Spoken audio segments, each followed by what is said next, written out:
So next question is, what was your attendance rate like at school? So I essentially missed 40% of my contact hours this year. Hey guys, Arch here, a second year medical student, and today I'm joined here by Giovanni Elias, who just graduated last year and got a 99.9 ATAR. So basically, Giovanni scored 5 subject merits. He got the Governor Commendation Award. He did a university subject as well and got a high distinction in that. And even after that, you said you were also playing soccer, right? Yep, so I played for the National Premier League side Modbury Jets under 18s this year.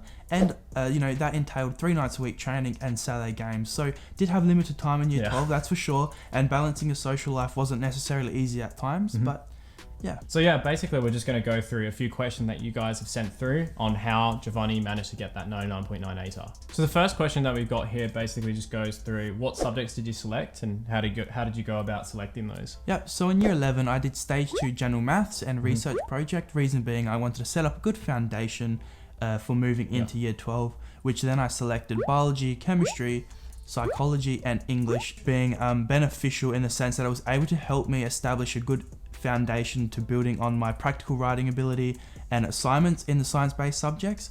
What helped me select them was having good teachers around me to guide me in the right direction, and my mentor here, Archer, who helped me establish what subjects would be good for me moving forward. Yeah, and that was pretty similar to what I did as well, putting a lot of my year 12 subjects firstly in year 11 so I could have a test run with it and probably try and set myself up really well for year 12 when I actually had the real deal. Okay, so the next question we've got here is, how did you stay motivated throughout the year, especially like with COVID around and everything like that? Well, it's important to consider that we're actually really lucky being in Adelaide in South Australia that we weren't necessarily affected by COVID as drastically as other states. So staying motivated wasn't an issue.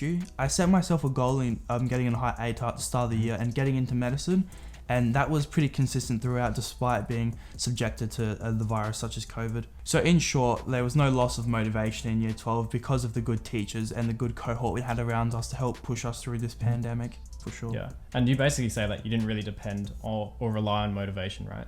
Motivation wasn't the key to my success this year. Like there was no lack in motivation. It stayed pretty consistent throughout despite COVID. Yeah, nice. All right, so here's a question that I've always seen quite a bit of, but how did you balance your time studying all your subjects? Because obviously time management was a big thing for you.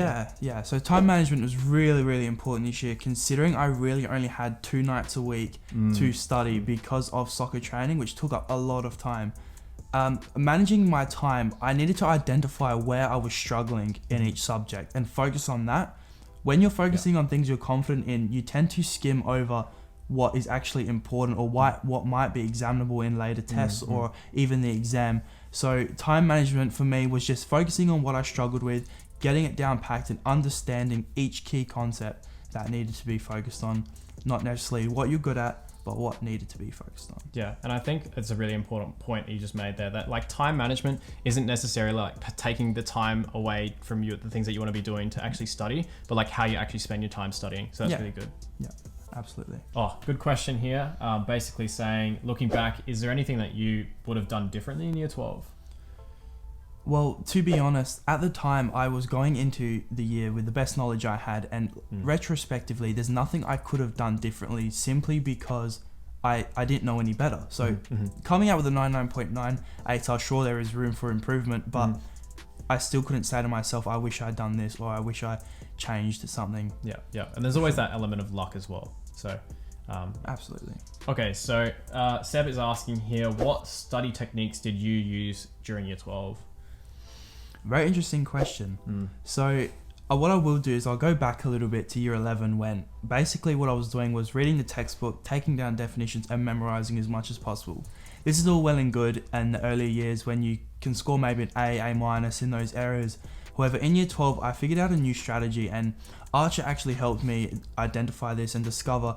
I used a lot of mind mapping, spider mapping and flowchart techniques, which actually allowed my brain to interconnecting ideas essentially between different subjects and different subtopics within the same subject, so that when it came to exam time there was this big web of information that I could keep pinging from when I was sitting my exam and reading questions. So that stemmed from actually understanding the content rather than memorizing, which is how high achievers actually perform above, the 99s and the 99.95 students. That's a separation there. Yeah, and the funny thing is that there's actually a lot of research into this now about mind maps, and it's not particularly new, but people don't really talk about it on YouTube and things like that because it's particularly pretty hard to get good at writing good mind maps. But it's actually sort of the way that your brain sort of thinks, like spatially arranging all the information and that sort of thing. So mind maps is the best study technique that's out there now. So absolutely. So spatially arranging things, as Archie just said, our brains, like scientifically, our brains are wired in a manner that we want to connect ideas as best as possible. Yes, So when we're memorizing definitions, we look at them standalone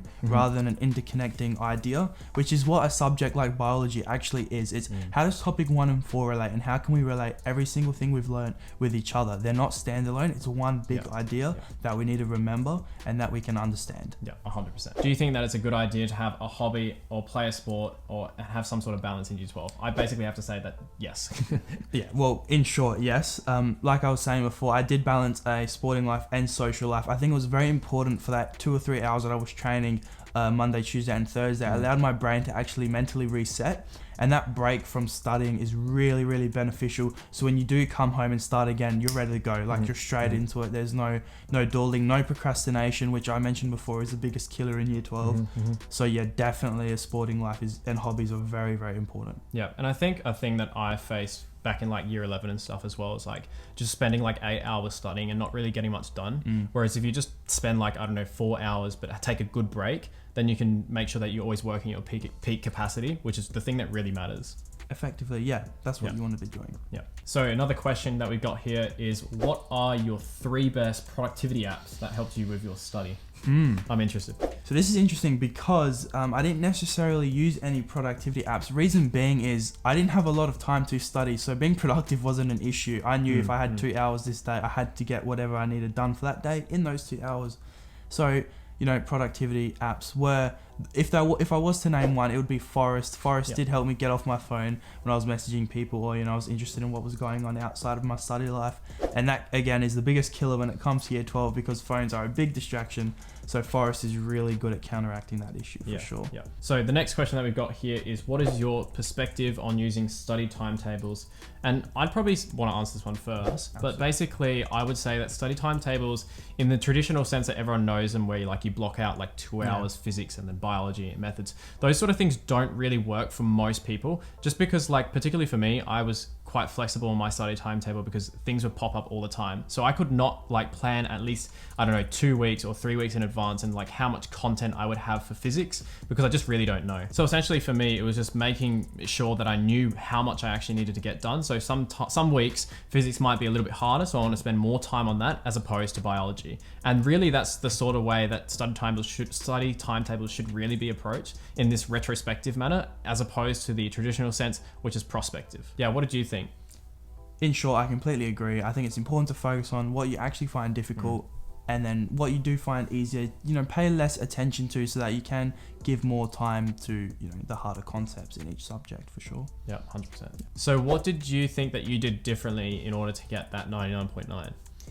Well, emphasizing what I said earlier about the whole study technique idea and mind mapping, it's important that you actually understand the content that you're going through rather than just rote learning and memorizing. In saying that though, I think it's very important to realize that I did play soccer in Year 12, and I think that was my biggest leg up this year. I think actually playing a sport, and it wasn't an hour here or there, it was actually quite repetitive training, and it did take up a lot of time. So I think that mental reset that I was talking about before, and being able to maintain a peak effective studying ability and being able to perform well was very much accredited to my sporting commitments. Yeah. Okay, so the next question is, how do you go about studying for your tests and your exams? Yeah, so in comparison to what I did in Year 11, which was purely based on memorization of rote learning and learning definitions, Year 12 was very much about understanding ideas and breaking down and scoping each subject and subtopic individually, and then bring it back into one big idea. So self-assessment was really, really big in Year 12, and identifying where my weaknesses actually were and how I could improve.